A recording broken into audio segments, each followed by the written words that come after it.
Shaul, good to have you with us. Thank you for joining. An honor, certainly upon the big occasions this year, the anniversaries. Look, I want to jump in talking about your grandmother on the human side here. Okay, I mean, she's to being the grandson of such a renowned figure on the world stage, the leader of a country. But, away from the cameras, away from the podiums, what can you tell us about her family life? What was life like with her as your grandmother? Okay, now, David, thank you for having me first. You should know that I grew up and raised in a kibbutz in the Negev, kibbutz Ovivim. So we used to visit with my grandmother 4 or 5 times a year. Okay. Mm-hmm. And she would come to visit us during the holidays.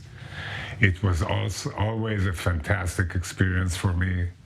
She was warm, she was caring, she was loving.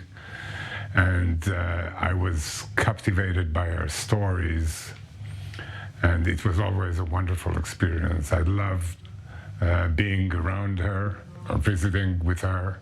Do you have a sense it was hard for her, under so much scrutiny all the time, Yeah, to separate, to be that just a regular grandma? Yeah, she was very busy, of course, and she could not afford staying with us for too long. So she during holidays she would come. She would cut the day short and come earlier, have supper with us, nice. And then go back to the office, and then came back in the evening, and we used to.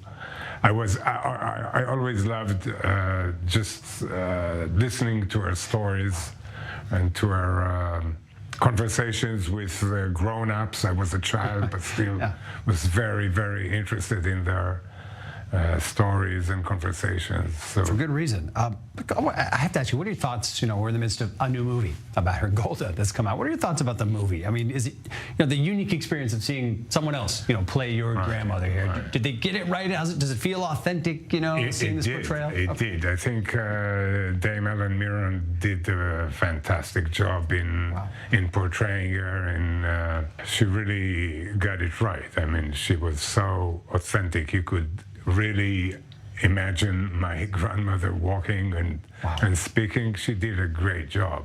I love the narrative, the historical narrative that it portrays. I mean, when it draw a straight line from the end of the war, of the Yom Kippur War, to the peace agreement, that's the right way to show that's the right narrative. But on her legacy, I mean, going back, I mean, she had so many decades of incredible service to the pre-state Israel. I mean, David Ben-Gurion was known to sort of credit her. I'm paraphrasing here, that the state essentially wouldn't have existed or come into existence without her and her efforts abroad to gather international support, fundraising. Everything that she did around the world. Look, but getting to the 1973 war, she largely took the fall. I mean, what did you see at that time about how that weighed on her, or how it changed her? Well, okay, it did weigh on her very heavily, and she said that she is not the same person she used to be before the war. And she took upon herself. The Israeli army was not fully prepared for the war. The military intelligence was terrible, but still she took it upon herself because she thought that she had the best advisors, like Moshe Dayan was an international icon, and other generals. So she accepted their advice. Yeah. So it was her responsibility. Look, that's one thing. I believe sure. I mean, there's, The other thing is she's many times being criticized for not being open to peace proposals by Egypt or by the Americans. That's totally untrue. Before the war, no Arab country was ready to enter into direct negotiations with Israel. Only after the war, because of the war, Sadat decided that he can now enter peace negotiations directly with Israel, separately from other Arab countries, which he refused to do before the war. the war led Israel to A different era. the peace, to different era, exactly, to peace first with Egypt and then with Jordan.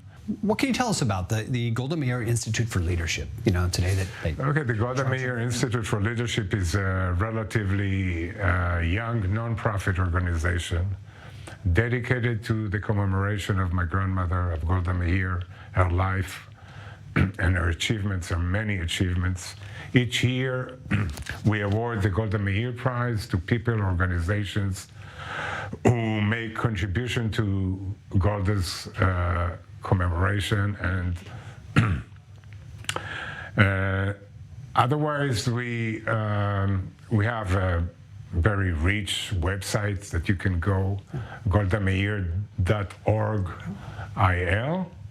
We have a Facebook page, of course, and recently we also incorporated into our organization Forum 31, which is an initiative dedicated to empowering women that are women candidates who are running for mayorships in the upcoming election next week. And we hope to create or establish a leadership institute for young people, for young men and women who aspire to go into politics or into public activity. Your grandmother, obviously, a trailblazing figure in so many ways, and pivotal, obviously, for this state's history and existence. And Shaul, thanks for being with us on it. Thank you, David. Thank you very much for having me.